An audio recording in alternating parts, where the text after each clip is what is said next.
everybody, my name is Acacia. Welcome back to my chaotic little book corner. I've got a lot of chaos going on over here. It's kind of crazy, see? Well, can't see because it's all on that side that all the books are like missing because they're all my favorites, which means they're all here talking about how great they are and they should be turned into, ta-da, movies. This video today is books that should be turned into movies and movies that should have been books and are supposed to be books and somebody needs to write them right now. If you haven't seen my video before this, it was films based on books, and I kind of compared the two and contrasted them. I will link that down below. Let's get started, but I will wait while you go watch the other one.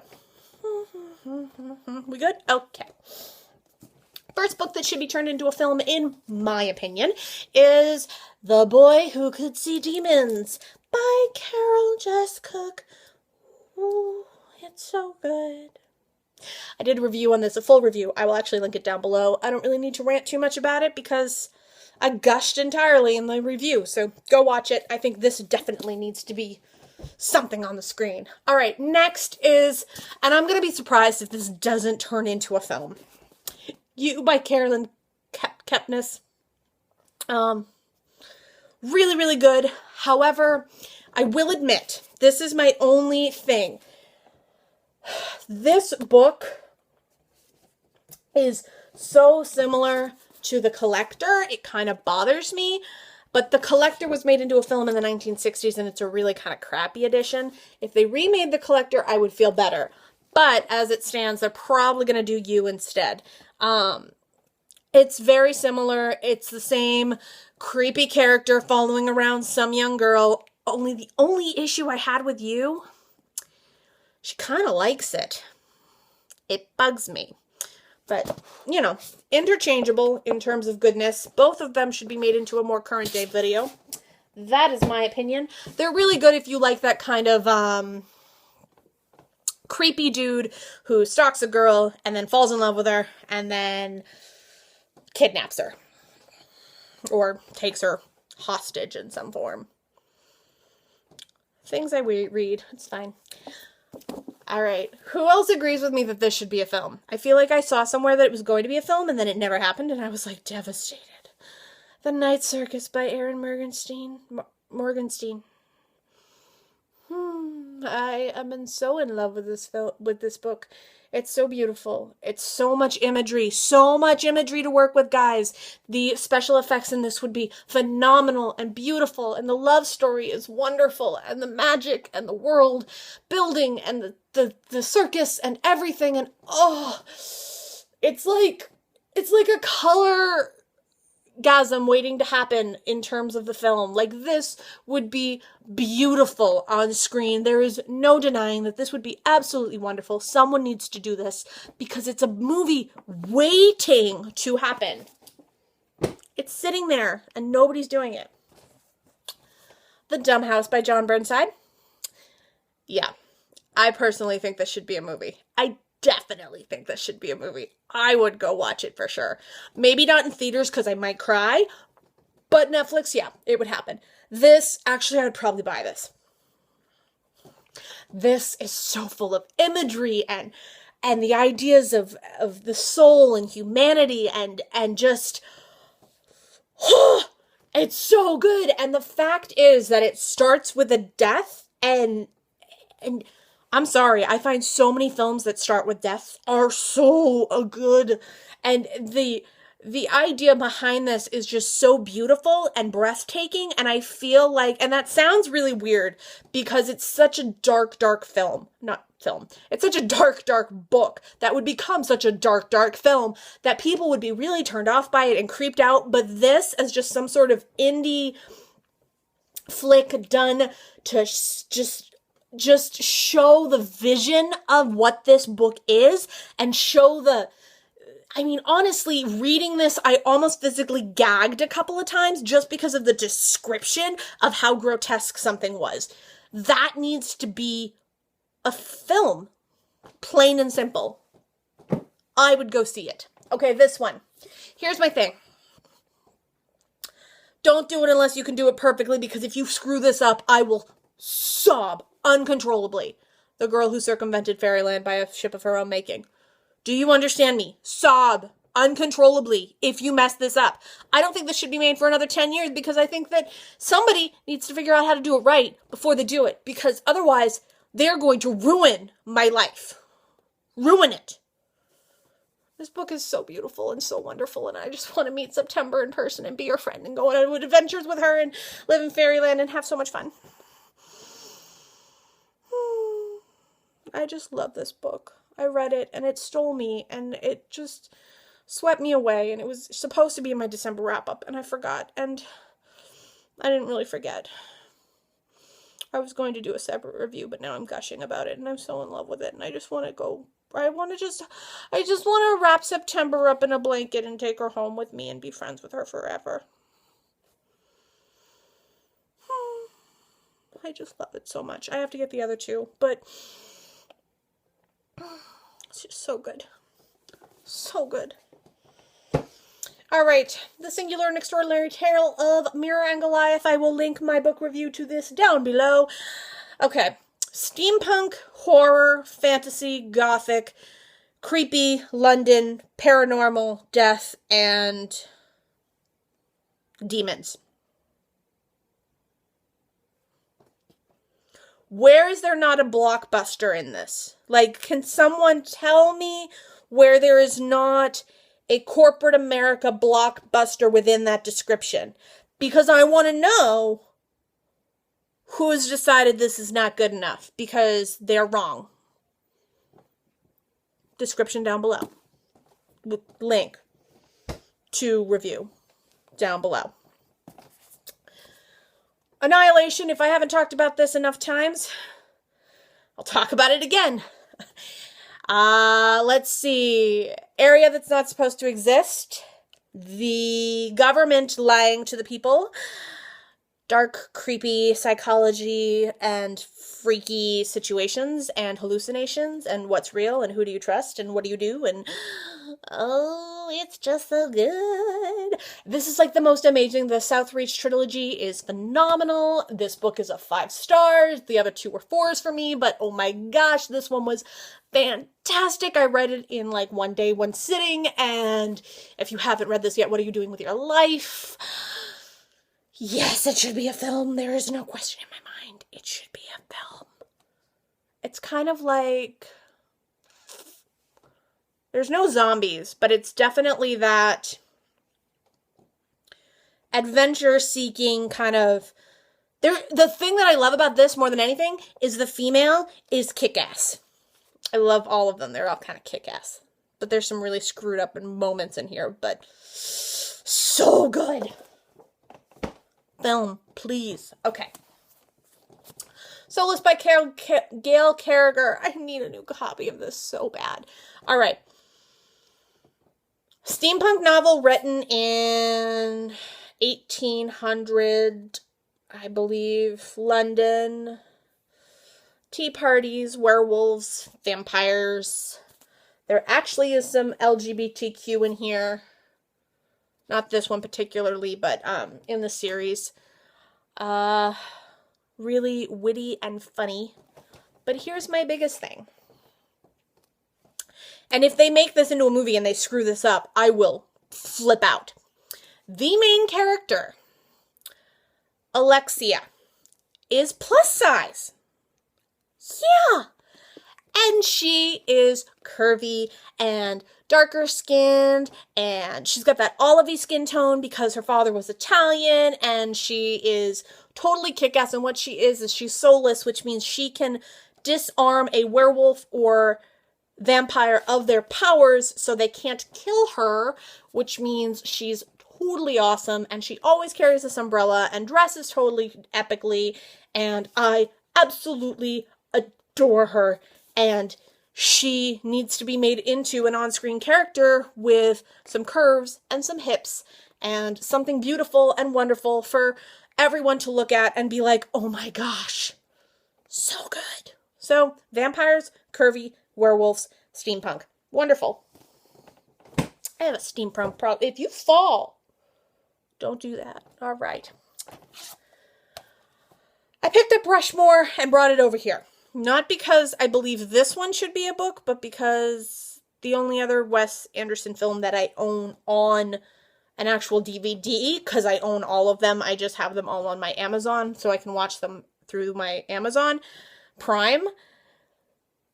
And Wes Anderson films, those characters, they need books. The Moonside Kingdom, all time love of my life is Susie Bankman in that film with the moonshine, where she and that little boy travel across the land, and all she brings with her in her suitcase is a ton of library books that she's stolen, and she is adorable and sweet and semi-crazy, and her family doesn't know what to do with her, and she's just so sweet and so young and so cute, and the two of them get married, and they're like young, and I'm talking like 10 or 12, and it's just such a sweet love story, and it's adorable. But Susie, I just love Susie. She has such a strong place in my heart, and I really think that any Wes Anderson film, even if you just built a book around those characters, would be phenomenal. I love Wes Anderson films. They're some of my favorites. Yeah, they're some of my favorites. Slums of Beverly Hills, which is compared to being a 70s Clueless. So this is Alan Rickman, Marissa Tomei, and Natasha Lyonne. Alan Rickman and Marissa Tomei, you probably know, but Natasha, she was the redhead in Orange is the New Black on Netflix. This film is a coming of age. It's wonderful. It's about a young girl whose mother has disappeared. Her parents are split. She and her two brothers are being moved from Dingbat to Bit and Dingbat, which is just these crappy little apartments in LA with their father, and their father just keeps moving them, claiming it's for the schools, and it's really wonderful, and it's a coming of age, and she's so sassy and so smart, and she just learns so many things that you really wouldn't think of as appropriate, and I just think that this is a much more accurate and honest depiction of a coming of age than some of the other things I've seen recently, because this does address sex, and it addresses relationships, and it addresses love, and it's got some really great storylines, like subplots, and also addresses drugs and alcohol and everything else in between, and it's got some trigger warnings, but in general it's a wonderful family saga, coming of age, beautiful film. If you haven't seen it, I highly recommend you go pick it up, but it should be a book. The Mummy Collection, I have all three of them. I really only like the first two. The third one didn't do it for me, but anyone who recommends any good ancient Egypt sci-fi or fantasy books, I would super appreciate them. I love the mythology behind ancient Egypt, and I really, really would love to get more into it, and I would love to find more books that revolve around that. The Mummy is one of my all-time favorite films of all time, even though I know it's crap. Hide and Seek and Insidious. You know me with my mental illness conversations. Multiple personalities, and a demon, go figure. Possession and multiple personalities. Do we sense a theme on my channel? I think we do. These are both really not that good of a movie, but you know what? That's fine. I really love the story. I related to a lot of the characters. I felt really strongly about them. I've watched them several times. If I could find books like this, I would be a happy camper. I kind of like the fear factor in these, which is why I really would like more books like these that are more horror versus books that are just kind of easy reads, if that makes sense. I wasn't afraid of Chalky, and Chalky I kind of wanted to be afraid of, but I really wasn't.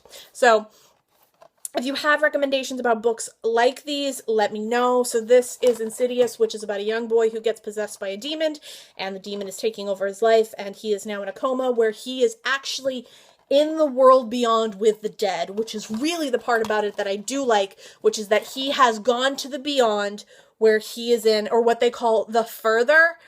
He's in the further with all these demons and dead people, and he's seeing everything, and it starts with him being a dream wanderer, where he, in his dreams, can go into the other world, but one time somebody stops him and won't let him come back. Absolutely loved it, and I'd love to see more. Hide and Seek is about a young man, or not a young man, it's about Robert De Niro, not a young man, and Dakota Fanning when she was very, very young. I think this is one of her first films. It's a father-daughter, and they end up moving into the country after his wife kills herself. And it kind of goes from there when the little girl who is played by Dakota Fanning, when he discovers that Emily, his daughter, has an imaginary friend, things start getting weird. And then, all right, Cashback. I think this is my favorite film of all time. So this is a movie about a young man. In the beginning of the movie, he breaks up with his girlfriend and he begins to suffer from insomnia. And the way he copes with his insomnia is he travels around and stops time. And he's an artist. And what he finds the most beautiful is the naked body of a woman. Not in like some sexy kind of, porno way, but like just the beauty of her curves and her lip and her, her leg, not her breasts, but her leg or her shoulder or her ankle. And it's beautifully done.